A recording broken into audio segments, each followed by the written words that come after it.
Ini gue sedang ada di warungnya kompas.com dan tuh bisa lihat kita pemandang. Kan dulu mah bukan di sini, bukan pas buangan, pas di atap di bawah mah.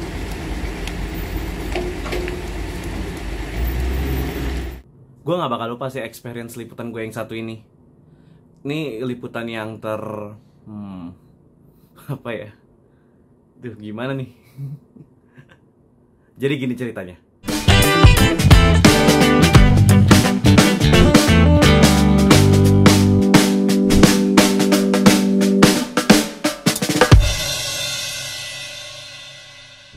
Hari itu tuh gue kagetnya baca WhatsApp. Tiba-tiba dapat penugasan untuk liputan /nongkrong /nyobain nongkrong di salah satu tempat yang mungkin lu nggak bakal duga, yaitu di Bantar Gebang. Sebenarnya tuh hal ini udah pernah dilakuin sebelumnya sama salah satu reporter kompas.com juga, yaitu Joyandre. Nah, dia tuh di sana udah sampai live Facebook juga buat kompas.com. Nah, tapi katanya gue juga ternyata harus nyobain tuh. Jadilah tuh gue jalan dengan rasa deg-degan ya, karena jangankan liputan, gue aja belum pernah jalan ke Bantar Gebang. Bahkan gue nggak tahu Bantar Gebang itu di sebelah mana. Pagi gue baru bangun dan ini tuh jam 8 pagi di Pamulang. Hari ini gue kaget banget ngeliat WhatsApp gue tiba-tiba dapat penugasan gue harus ke TPST Bantar Gebang. Gue bawa masker nggak ya? Kan udah nggak PPKM, tapi bau. Ya udahlah, gue siap-siap dulu. Nah, sekarang gue udah mandi dan gue sudah selesai nih prepare gue untuk ke Bantar Gebang hari ini. Dan ya mudah-mudahan lah udah siap mental buat ke Bantar Gebang itu. Soalnya gue satu belum pernah kesana dan kedua itu nih yakin gue ke situ. Nah, jadi kan rumah gue tuh di Pamulang, Tangerang Selatan ya. Jadi kebayang dong sebenarnya berapa jauh gue untuk sampai ke TKP liputan itu.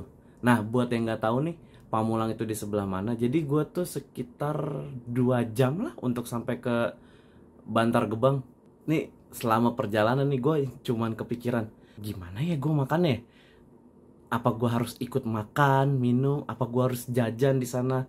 Selama perjalanan gue cuma mikirin itu doang. Dan sebelum sampai ke TKP pun, gue tiba di pertigaan di Jalan Raya Narogong yang memisahkan antara jalan raya itu menuju ke tempat pembuangan sampah Bantar Gebang. Dan itu letaknya dari jalan pertigaan itu menuju gerbang tempat pembuangan sampah itu sekitar 1,5 sampai 2 km lah. Dan tau gak sih kalau baunya itu udah kecium sejak jarak 2 km itu. Ini sekarang jam 11 siang dan sekarang gue di dekat TPST Bantar Gebang.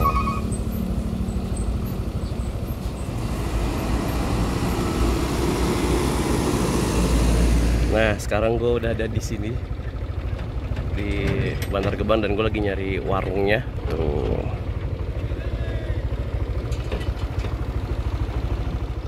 Nah, sampai di situ nafsu makan gue tuh udah hilang lah ya.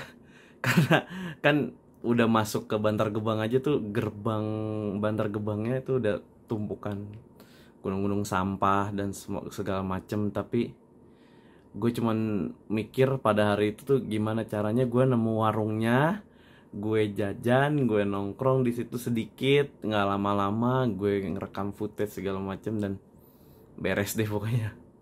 Tapi ternyata nyari warungnya itu juga nggak gampang.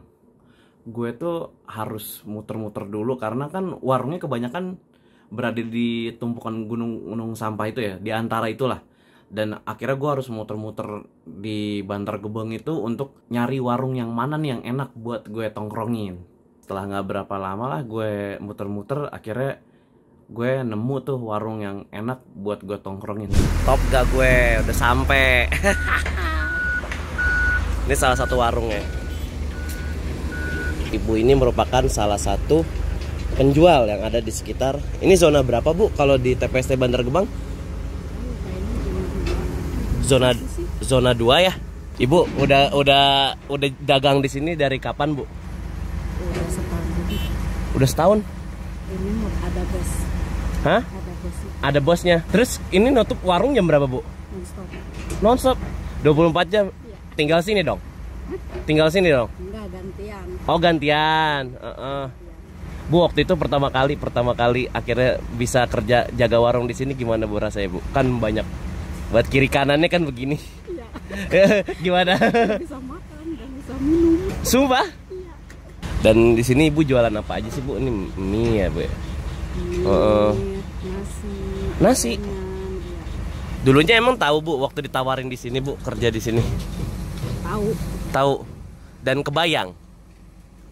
Kan dulu mah bukan di sini, bukan pas buangan, pas di atap di bawah mah antrian, nggak deket buangan gini. Paling baunya bau truk ya.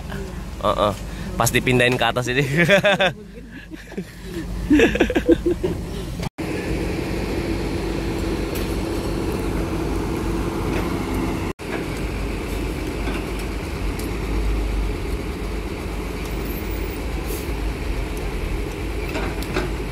Nah, nggak lama setelah gue ngobrol sama mbak warung itu, namanya Rianti tuh ya, gue akhirnya mulai memutuskan dengan tekad yang kuat, gue jajan es teh.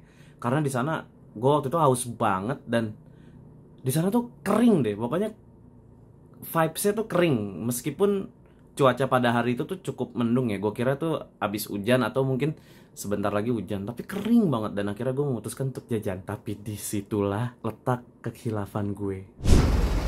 Belum cabut lagi, ngabisin teh dulu.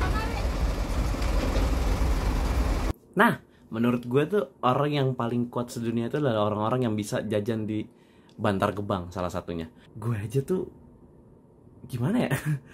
Gue aja nggak tahu tuh asal usulnya esnya dari mana, terus airnya dari mana. Gue main asal-asal jajan aja tuh.